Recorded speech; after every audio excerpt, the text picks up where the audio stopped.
So again, we should also think about the ranking of your objectives.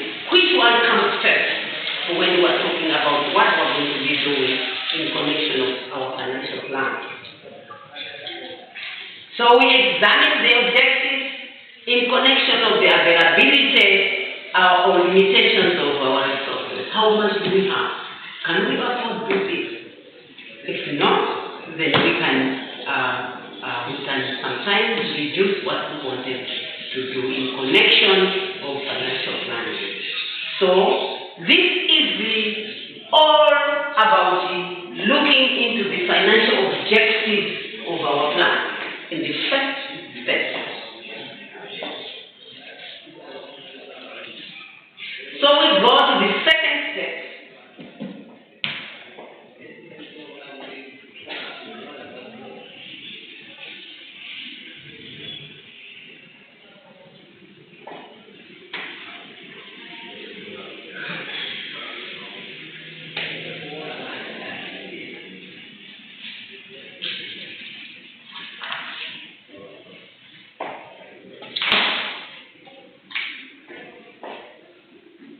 Second step.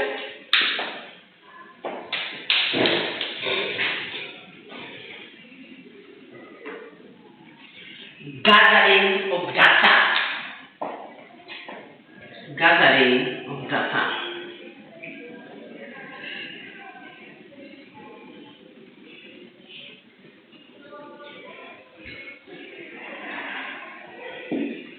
Gathering of data.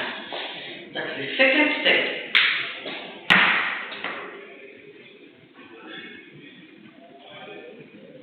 This is where we survey and maybe have even questionnaires for us to have more information about what we are saying. For example, if let's say we want to go to a certain area where there is maybe a problem of our products, that they have not known our products that we are doing. For example, even school. We can go there and ask them questions, give them a questionnaire. But do you know that we have this school called UNISM? So people maybe are going to answer. And then you come, you bring those questionnaires, and then you see them. Oh, these people do not know that we are there. So what should we do? So this is when you are gathering data. This is where you take the general consent or information concerning the goal or the objective of your plan. That's where you gather the information.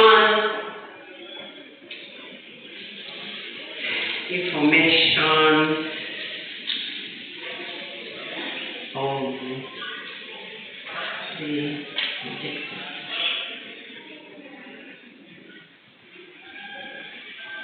You gather the information of your objective or your goal.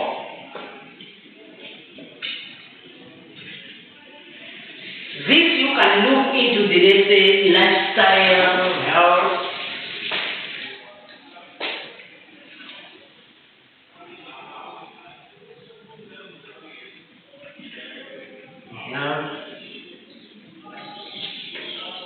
For example, you are, let's say,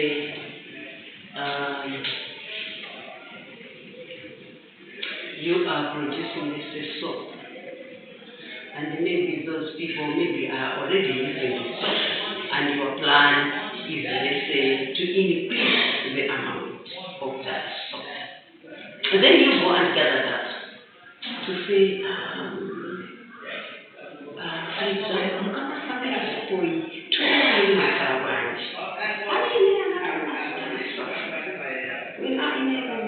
So you go and gather all those data for you to make progress on your plan. You also have to look into the investment risks.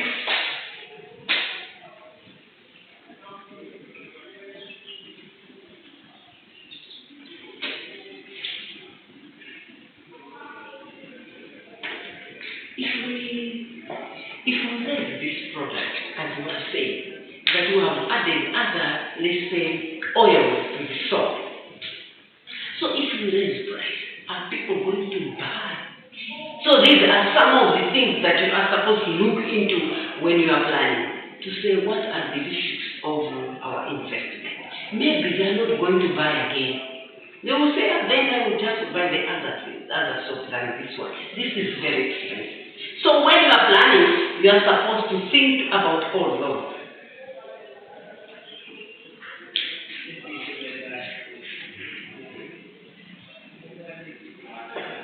So examples can include, let's say, information about the investment, the cash flow, insurance, coverage, and the present liabilities or obligations that you can do in connection of when you are doing the second stage of planning.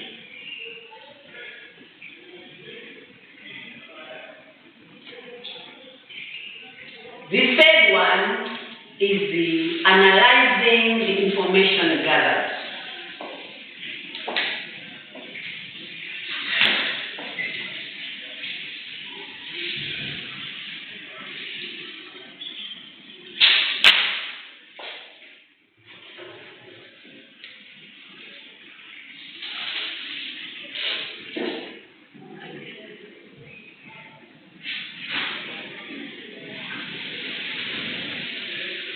Analysis of information.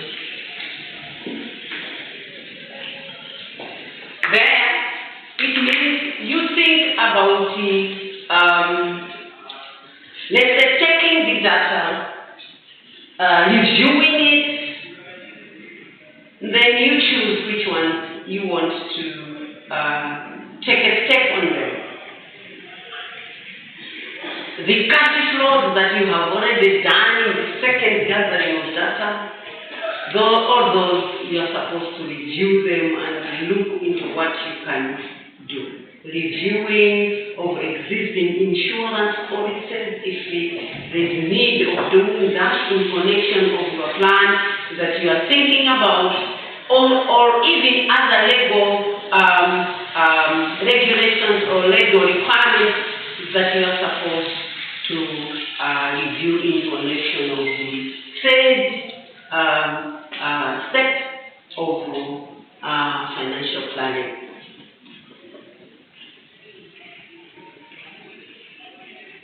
Here they have even given us examples of, let's say, maybe you have got wills, trust agreements, the buy and sell agreement. What did we promise to be doing to our customers?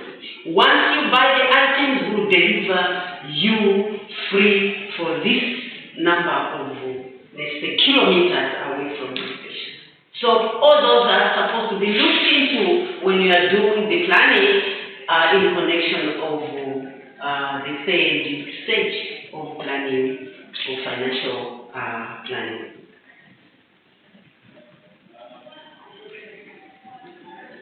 Analyze the information and determine the strengths and weaknesses of it. So you can also look into the strengths, the weaknesses of what you have done, the data that you have collected and you have reviewed it, and you are supposed to see the strengths and the weaknesses of that. Also, you are supposed to review the availability of the resources. Available resources. Available resources. You are analyzing, which is the third stage of financial planning. Also, the cash flows in connection available with resources. Sometimes you can say, yes, we are going to do this, the planning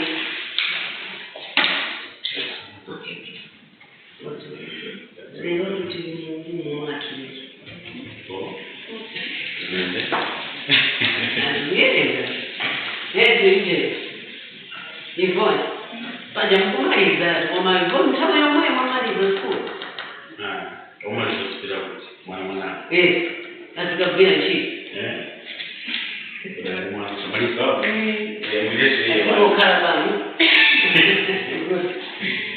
Okay, so what we are saying is that we are supposed to review even the cash flow, the future resources that we are expecting, all those are supposed to, even the economic condition of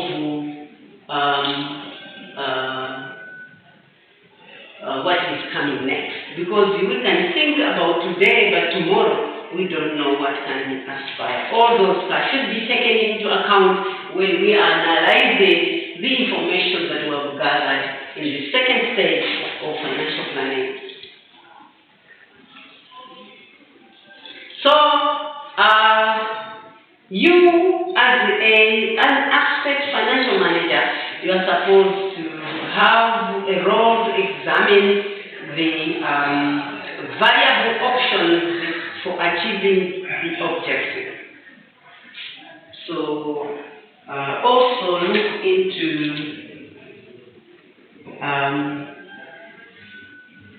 information to achieve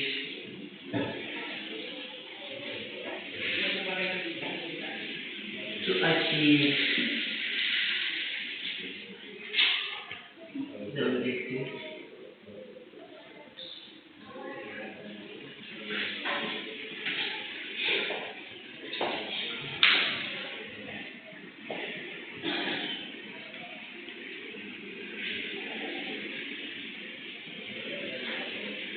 Also look into the products and the strategies that may be selected for implementing the final plan.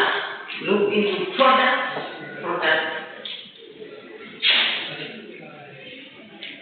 and strategies that can make you achieve what you want to achieve, or to implement the plan at the end of it.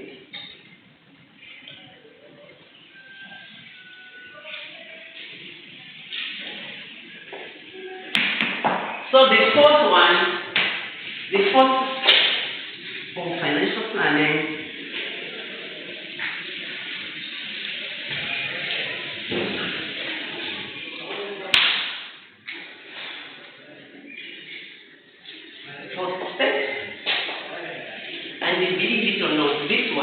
very potential for the exam, whereby you have to read English.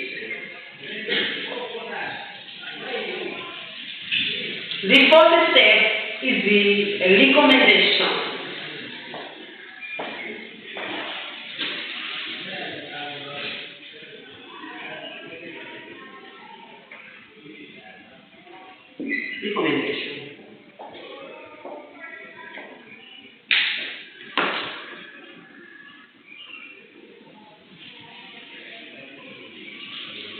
So this is the time when the client has to speak up and ask you questions about each strategy. You have made the strategy in the other stage, and now this is the time that you're supposed to discuss about this. Each strategy that you have chosen, discuss about the strategies chosen.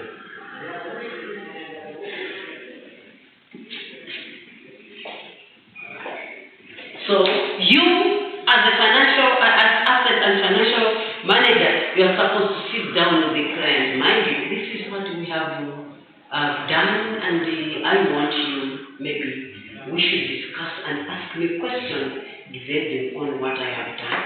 So they are going to be asking you based on each strategy, and again on the product that you have chosen, that if we have to do what we have done. So then we are going to discuss about achieving the goal of your dream. So So this is another good stage that you interact with the client or the owner of the organization, where you discuss about that. Then we have the fifth stage.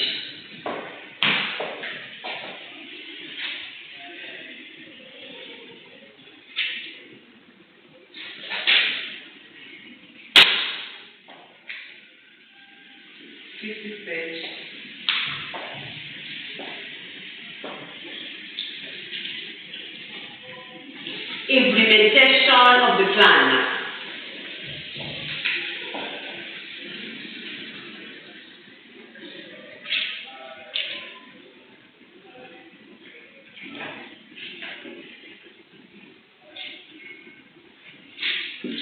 You have done the first, second, fourth stages, and now you want to implement the plan itself.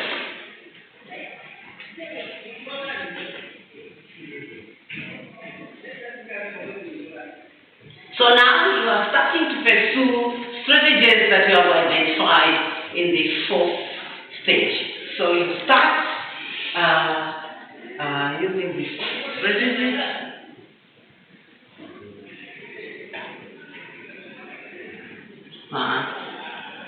Using strategies that you have chosen. Okay?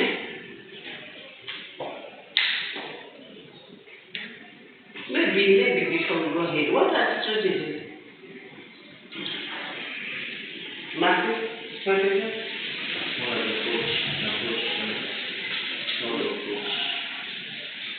Yvonne, strategies? Methods of how you do it. Good. That's great. So this is how you are going to do it.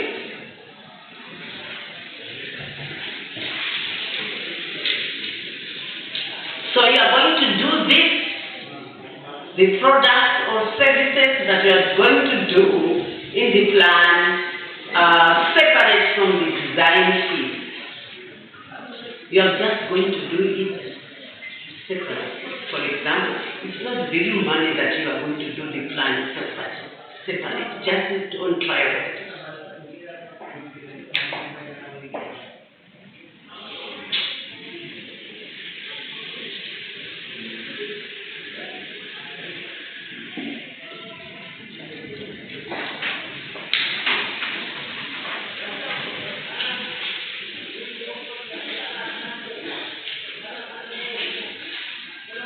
So, because you are now the asset and financial manager, you are not going to be doing this yourself, but now you are going to involve yourself or closely work with the professionals that are going to carry out what you are going to do or what you are going to do. Work with professionals.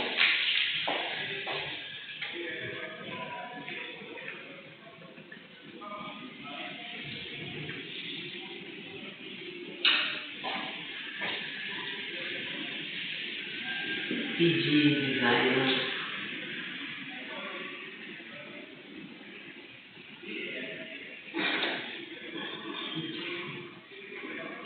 So what are we saying? If we are, let's say, producing a soap, we are financial managers only. We can do the planning, we can do whatever. But now, it will need the professionals that know how to make soap. So you work hand in hand with them now at 50 stage, whereby you are going to have, let's say, trials or samples on how you are going to implement the whole plan itself. So we have the last plan, that's the sixth one.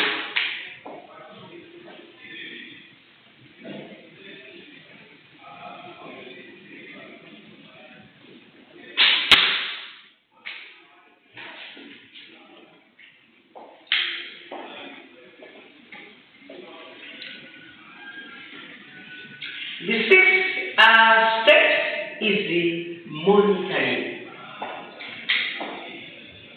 monitoring.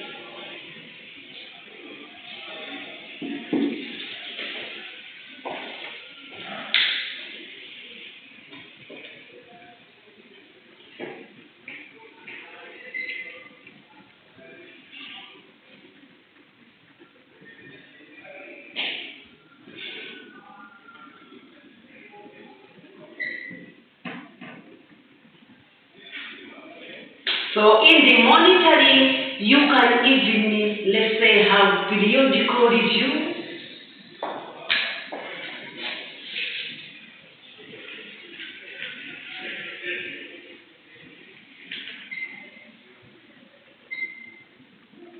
Periodical reviews. We are at this stage. How good are we doing? Okay. Now we are doing the final stage of planning.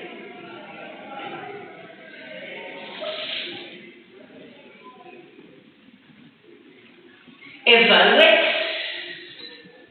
the significance of any changes.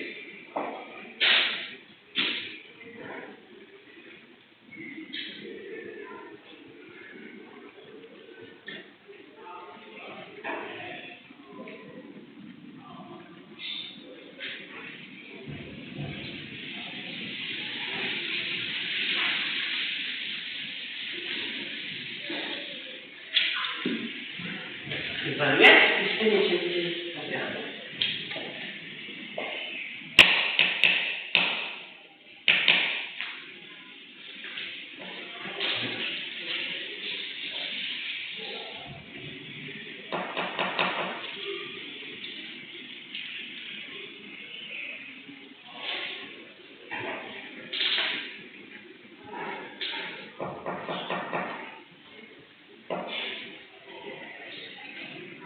You can sometimes use an advisor, somebody who can advise you.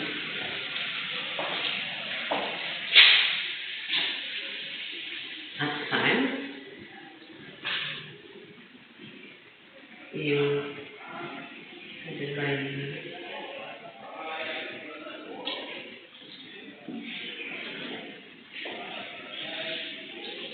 This can be an organization, a person, whoever, who can assist you in maybe the way forward of what you're supposed to do in connection with that next.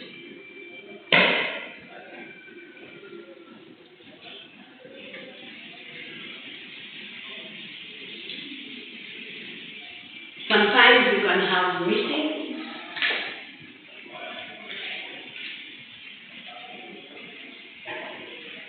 In connection of what you are doing.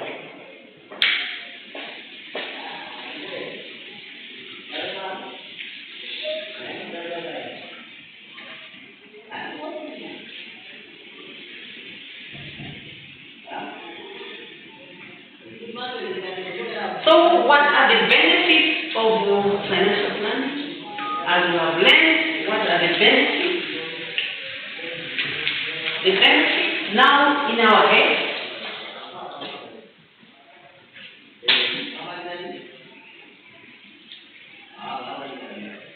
Benefits of financial planning.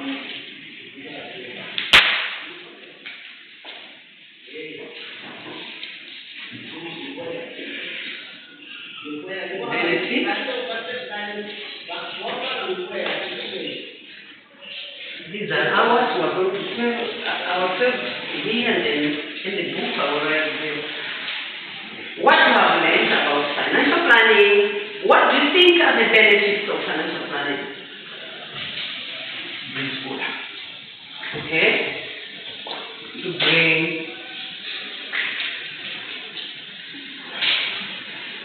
things in order or things in order.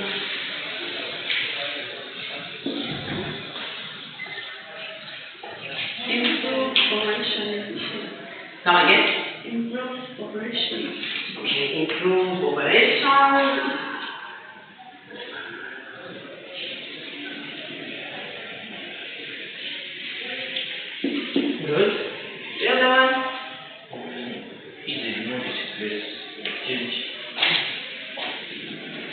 is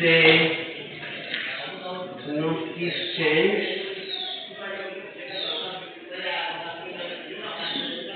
Good. Yvonne?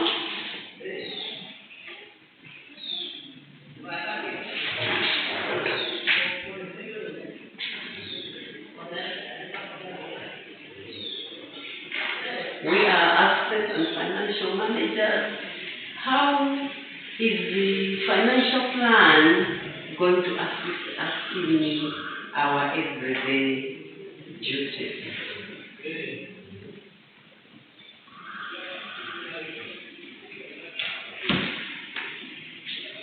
And now we'll start with allocation of funds. In fact, that's the part of the meaning of financial planning. Allocation of funds.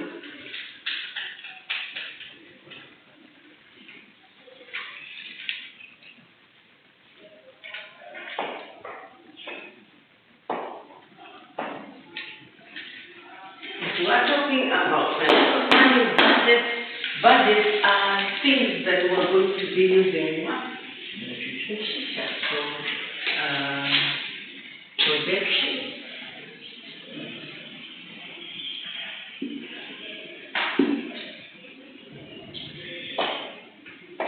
These are what we have so far accumulated. Let us go back to our book in connection of what it has told us.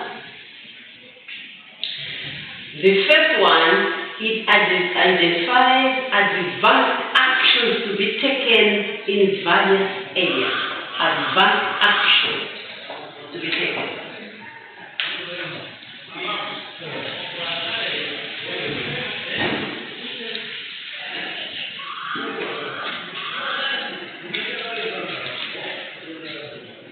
Of course, I write in short, but when you are going to read, you are going to read more. I just want to take you through. So, that's the first one. It seeks to develop a number of options in various areas that can be exercised under different conditions. Develop options in different conditions.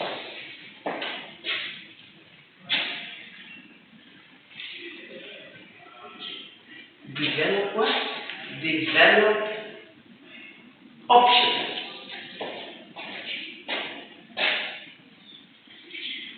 In different conditions.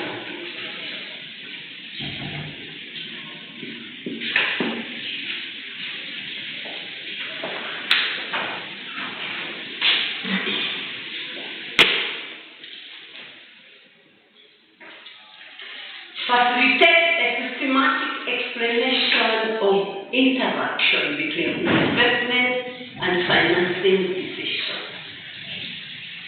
Facilitate systematic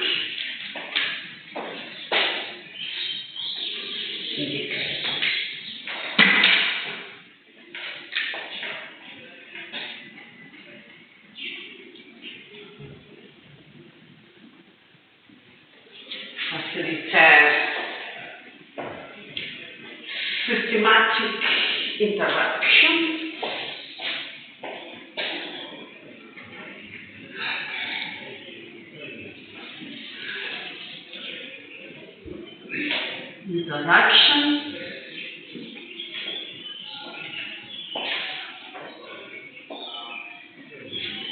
between investment and financing decisions. Between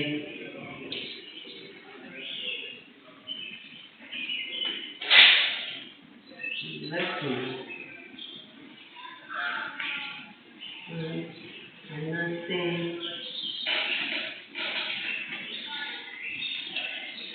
decisions.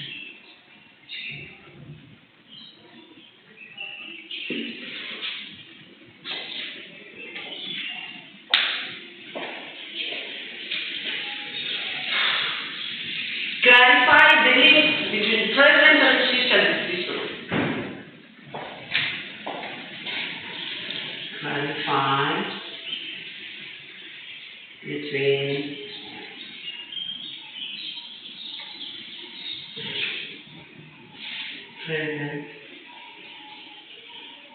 in the future.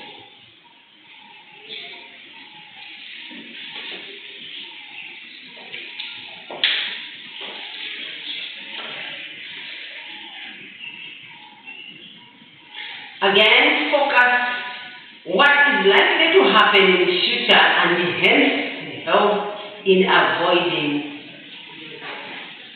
them. Focus what is likely to happen in the future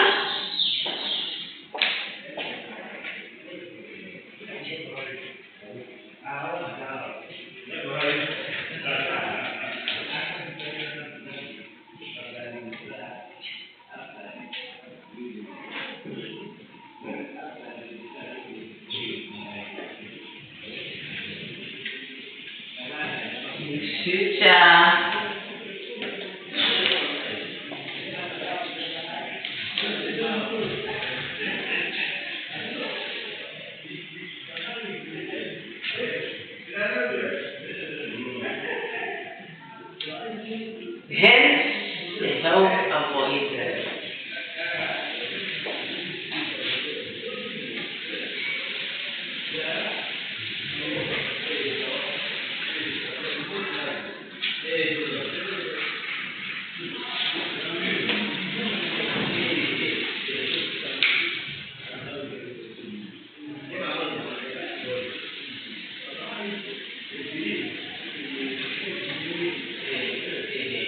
You ensure that strategic plan of the firm financially is viable. Ensure that strategic plan of the firm is financially viable. Ensure strategic plan important.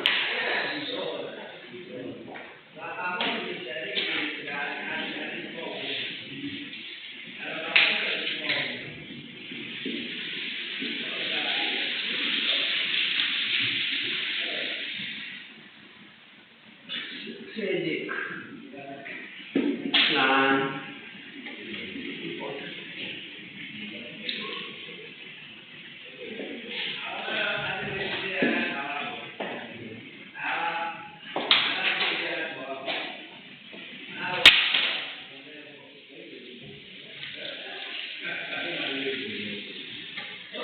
Provide benchmarks against which future performance may be measured. Provide benchmarks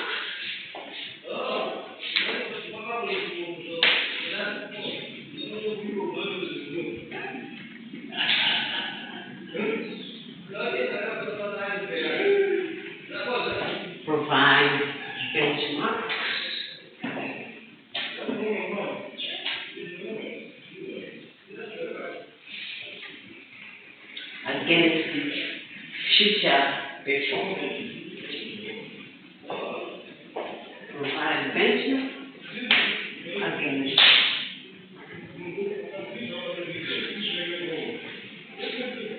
future performance measures.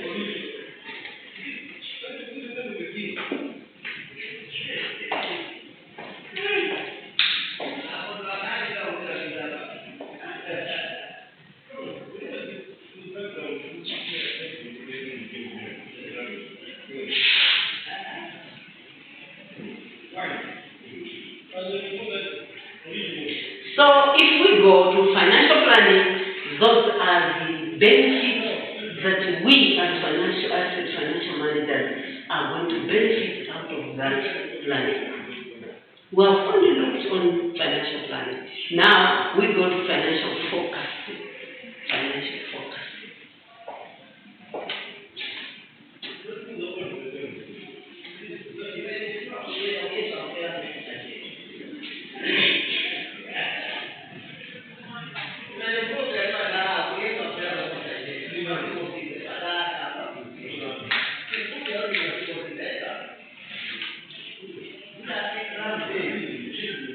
Financial forecasting. What What is financial forecast? We talked about financial planning, and now we want to look into financial forecasting. What is it?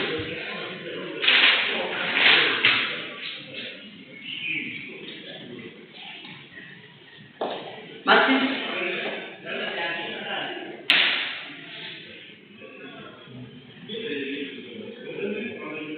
More like looking into the future. Yes, look into the future. Finances. Come again? Look, it's more like having a plan for the future and how they what the finances operate. Okay. Yvonne?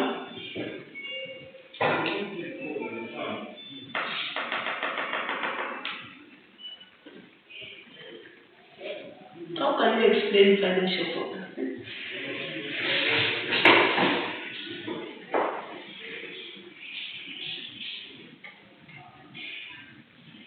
So when we're talking about financial forecast, is an estimate of future financial outcomes. Estimate of future financial outcomes.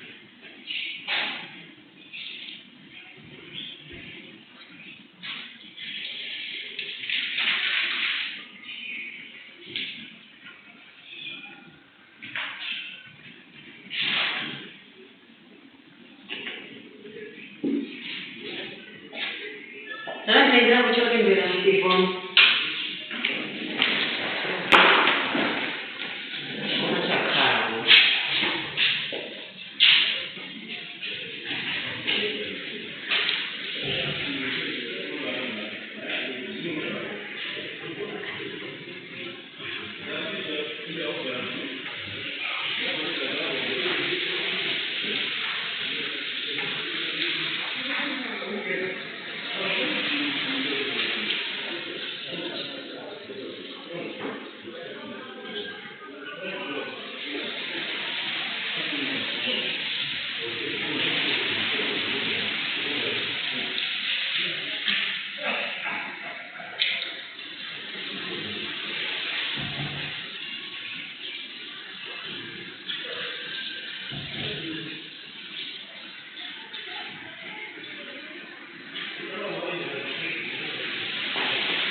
So when we're talking about financial forecasting, we're talking about the future financial outcomes that we have experienced.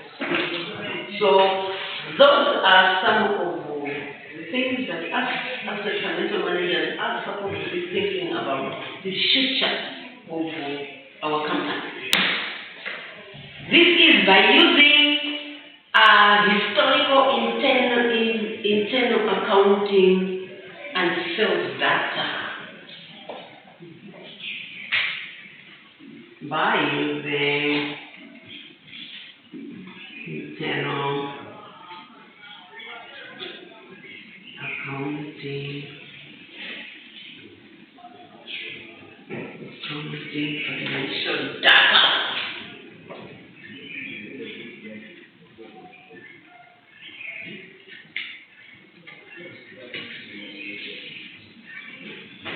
Accounting and sales data.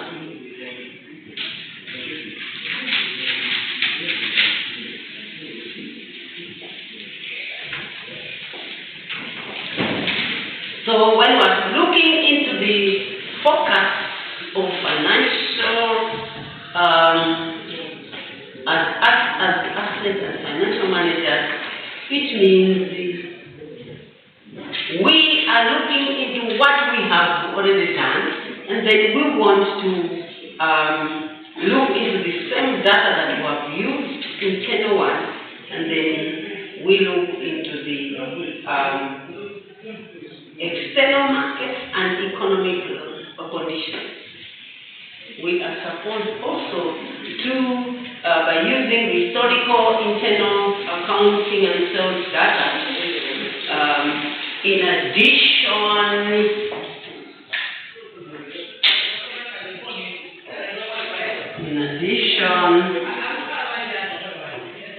to in addition to external markets,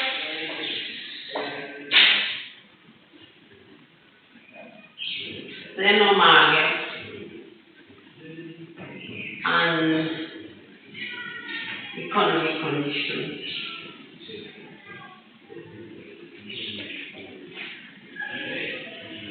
So mind you, when we are talking about the financial forecasting, we cannot talk only about the internal data that we have collected about accounting and sales, but we are also supposed to focus on the economic conditions or even the external markets in connection of what we are doing. So financial forecasting describes the process by which firms think about preparing the future. So we can also talk about just one explanation. Second explanation, we can say financial forecasting is describing the process.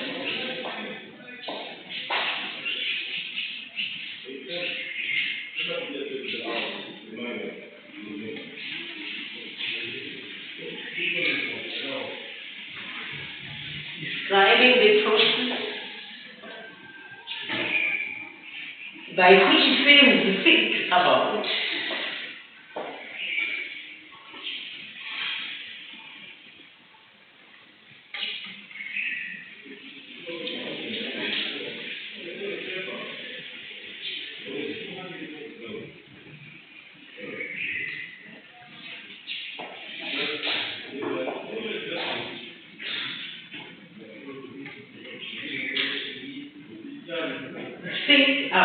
and prepare for the future.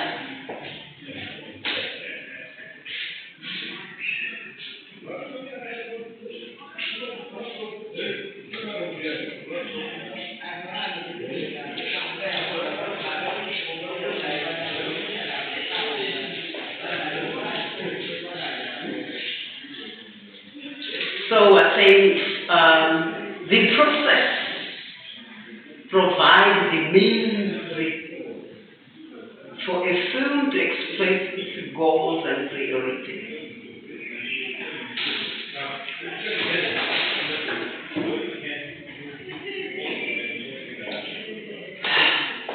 Where the process is just continuation. Where the process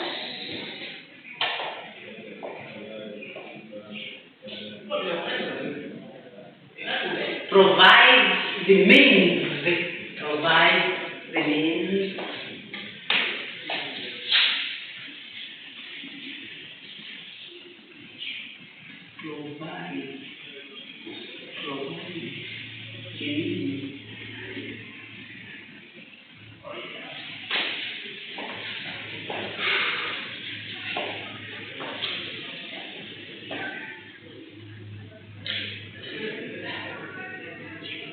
for a firm to express its goals.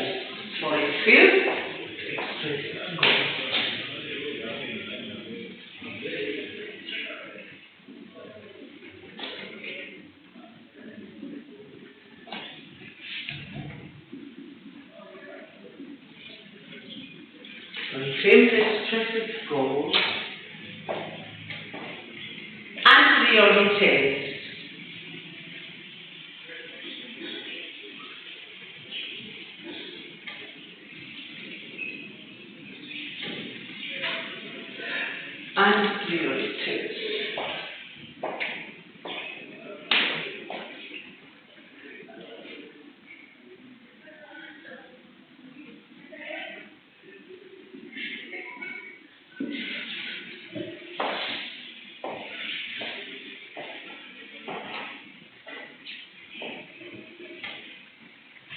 It also assists the firm in identifying the asset requirements and the needs of external financing. It assists the firm to identify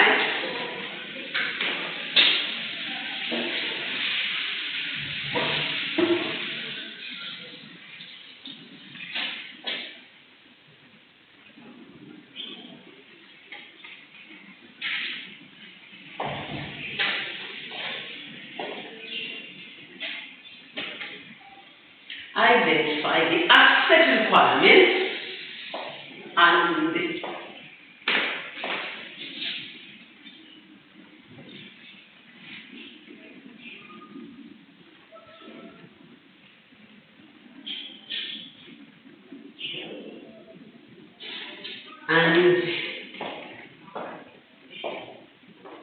needs for external financing.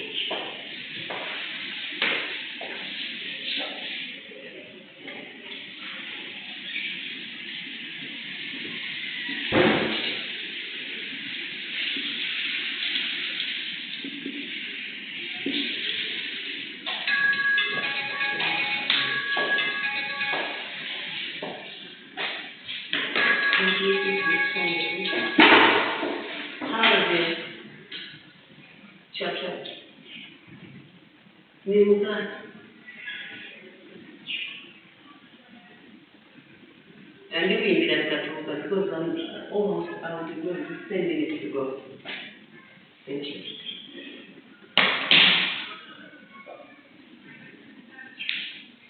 So now we should look into the objectives of financial forecast.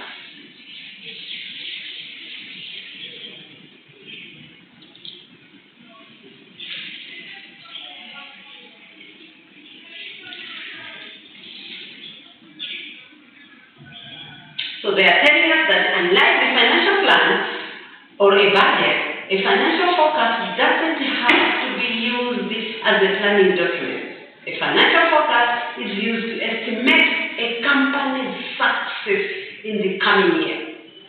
So we're talking of forecasting than planning.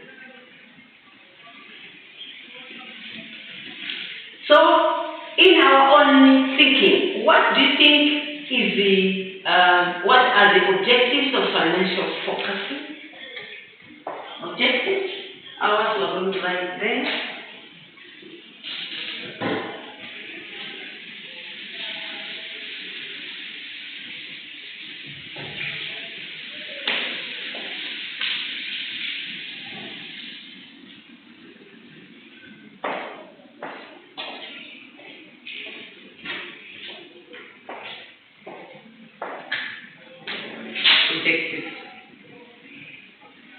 As we have narrated the meanings of financial forecasting, what do you think are the objectives?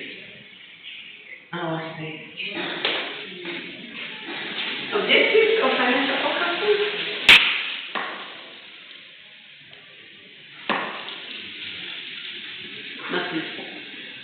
We have said that when we are talking about forecasting, we are looking into the future.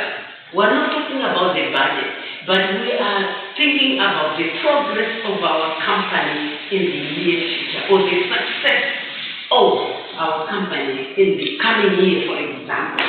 So what can be the objective of us talking about financial forecasting as asset and financial managers? In our own thinking.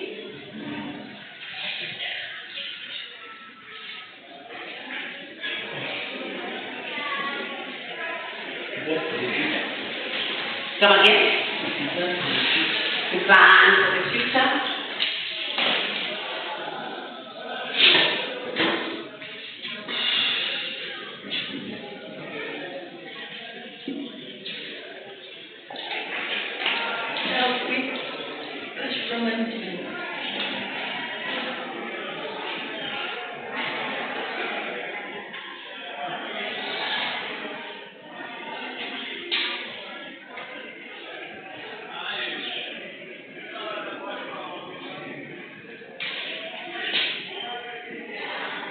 The other objective can be what?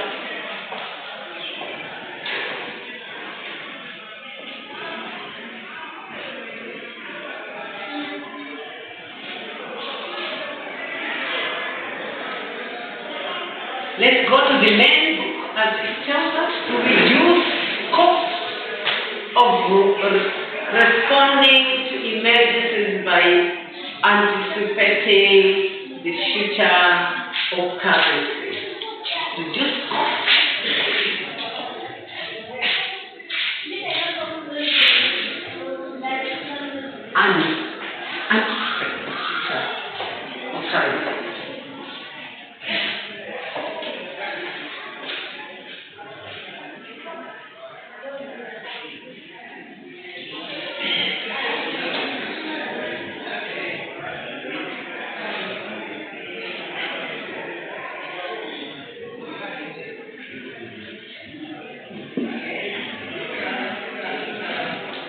The next one is the prepare to take advantage of the future opportunities.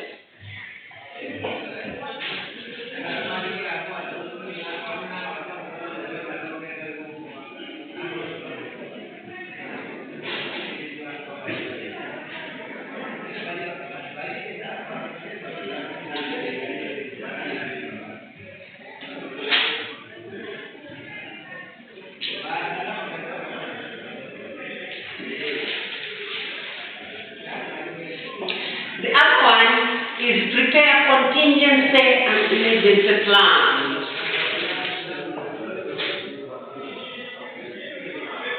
Prepare contingency and emergency plans.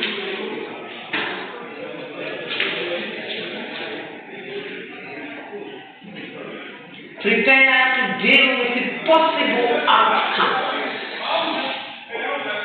Prepare to deal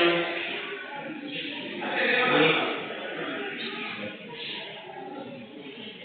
possible outcomes.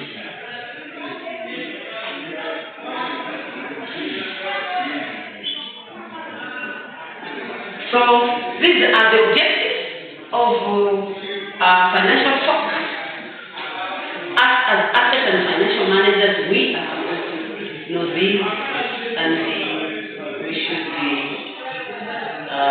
be acquainted of them, because at the end of it, they're going to be part of us in the organization.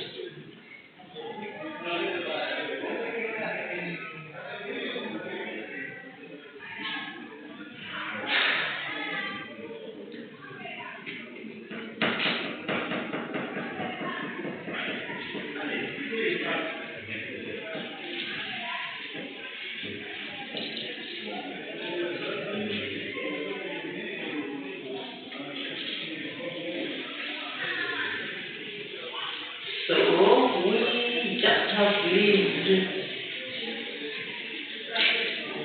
one.